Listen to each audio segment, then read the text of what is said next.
Hello my friends, I am Luke Neller and you are watching Best Replays of the Week. In this episode, a charmed E100, the passion of Halluf, a merciful Patton, and a hit parade of steel wolves.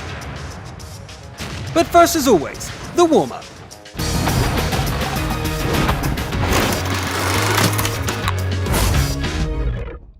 Today's warm-up starts in Red Ship. There's a reason why the AMX 1390 is known as one of the best light tanks in the game. In this battle, the player easily deals with the enemy artillery and begins to think that his work is done. But no, Fate and polite teammates give the 90 a chance to show off his best action hero stuff. Charge in like it's a Michael Bay movie and damage everyone. And while you're at it, reduce the cap at 100% when the enemy are already celebrating. Watch and learn, that's how it's done, and we still have more. The warm-up finishes at the Mountain Pass. A Type 34 heads out to protect the bridge at the start of the battle, but when the real action starts, well, it doesn't really start at all. This is what he does the whole fight. That's it. The tank just sits there taking shot after shot, sit in place, exposed to the enemy fire for the whole battle, and win. Can you do that? That's all for the warm-up, and it's time for the awards. This week's Best Defender is a player named One Magister driving his T-57 Heavy. The map is Lakeville, and it's a standard battle. Early on, the American heads out to fight in the city, like any self-respecting heavy tank would. The main fight is elsewhere though, and after a couple of minutes, he has to hurry back and face the results of his allies' bad luck in the canyon. The cap is reduced, but the stubborn Jagdpanther E100 just bounces the shell off his tough hide. Forget it, there are many tasty and nutritious targets here. Now the E100 is really starting to get annoying. How many drums have already been wasted on it? 2? 3? The friendly 704 manages to send the German back to the garage, but is soon killed itself. The lone defender is left alone facing 6 opponents. A furious clash with the T-54E1 leaves both autoloaders empty, and the tanks glare at each other while going their separate ways. The dead German TD still plays a key role in the battle and serves as excellent cover for the American. This improvised bunker allows him to finish off his countrymen with ease. The real problems start when a daring AMX 5120 charges in and leaves the lone defender with a lousy 76 points of health. Not much when there are 5 enemies left, 4 of which have fanned out and are looking for an opportunity to end the battle. Okay, he still has his bunker. The next ones to try are the Waffenträger and the AMX from before. The first one doesn't think that Captain America would notice him, and the second one doesn't think at all. The Cap sees all and doesn't miss a shot. The Foch and the IS-8 are not that stupid. The tense atmosphere reaches its apogee when the Foch finally takes a shot, and immediately leaves to share his croissants with someone else. The Soviet tank attempts to take advantage of the situation, but his shot only tickles the Heavy. That's it, base defended. Wait, where is the E50? It's not that the American really wants to meet him, having only 1 shell left, but still, moving to the enemy's base, getting stuck, getting free, and even shooting the sleeping E50. But 1 shell wasn't enough to kill him, and getting here took just a little too long for a capture. One Magister put up a truly heroic defense in an almost hopeless situation. For this, he is awarded the honorable title of Best Defender of the Week. Well done. Once again, there are 3 winners in the Sniper of the Week category. Bronze goes to the player Armageddon, driving his American T-34. The encounter battle in Lakeville was really intense, but he managed to survive the Tier 10 battle and is now peacefully capturing the base. Well, more like nervously capturing the base, because he has barely any HP left and the enemy WZ-111 could appear anytime from anywhere. And there he is, coming from a really unfortunate direction of course. Turning the T-34 seems to take an eternity. The American takes a hasty snapshot, and suddenly there is no need for a second one. The ammunition blows up and takes more than 1,000 health with it. Even the allied Jagdpanzer E100 is impressed with the Alpha, and we proceed to the second place. It goes to the player named Elite VIP driving his M48 Patton. As you know, the German armoured barns have a hard time surviving on Malinovka. Once they get spotted, the entire enemy team seems to want to take part in taking down the big and slow vehicles. Our sniper notices an enemy Jagdtiger, who seems to be asking for somebody to put an end to his misery. The Patton doesn't even slow down and shoots on the go. From 500 meters and through a hole in the wall, the APCR shell of Mercy finds its target. The German is free to return to the garage, and we proceed to the final sniper. First place goes to the player named Pixel, who is driving the most accurate tank of all, the KV-1S. The accuracy of this machine is legendary, so our prospective sniper can be utterly confident when taking his shots.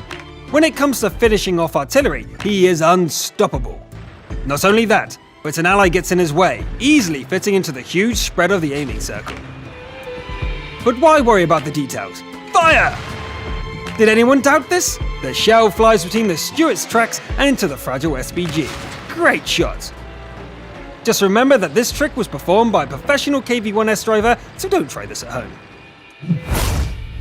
The top gun of the week is a player named Cute Yak driving his T-34. The map is Northwest.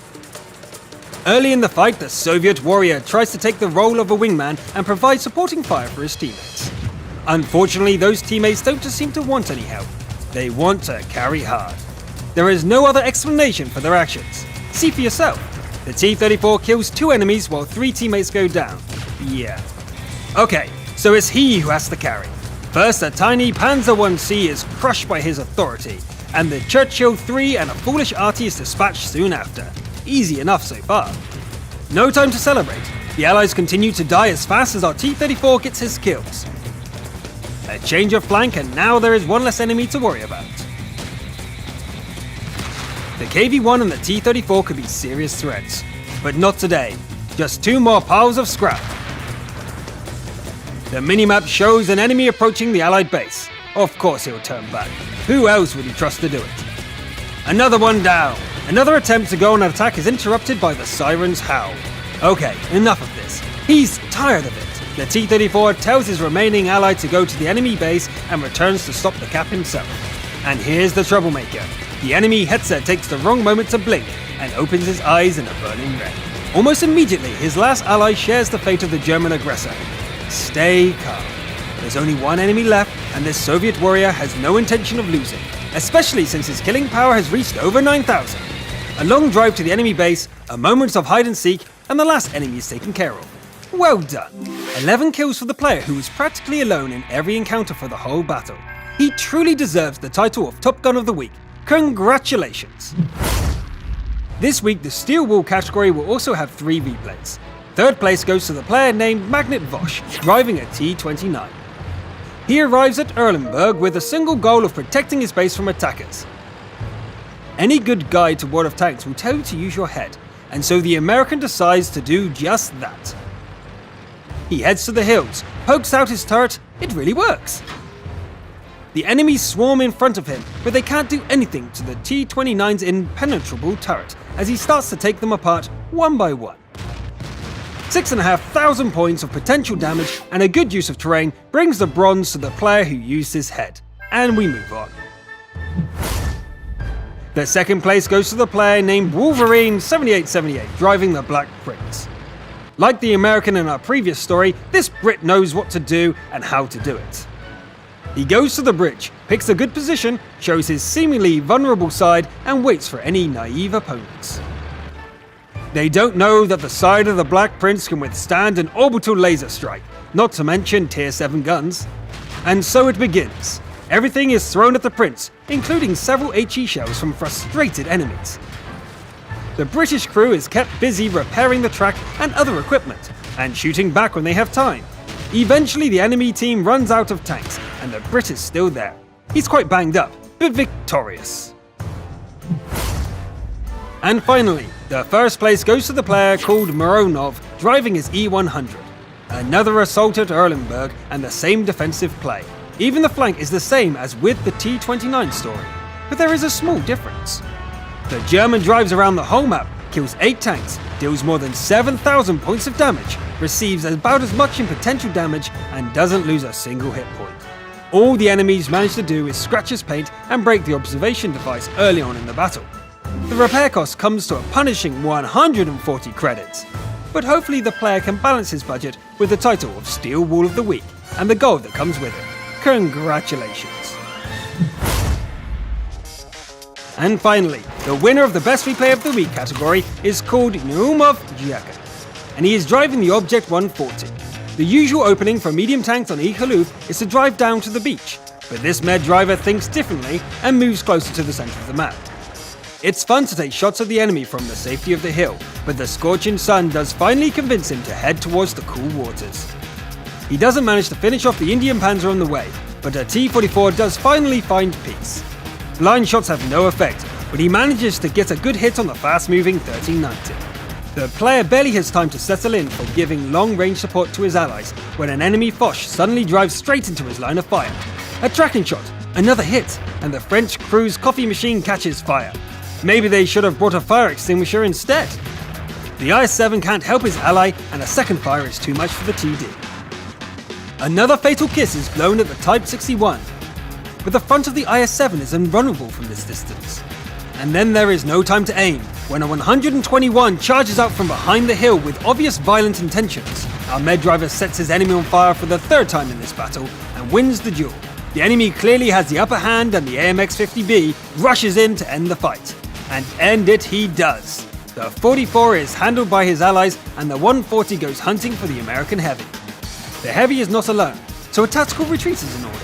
Two powerful TD allies help with clearing the flank, but then guests arrive from the north, and the last ally is sent to the garage. The 140 is left alone against two 7s and the roach-like T-54. The 54 is the first to make a fatal mistake. One of the ISs gets several pretty holes pierced on its front armor and gives up the fight.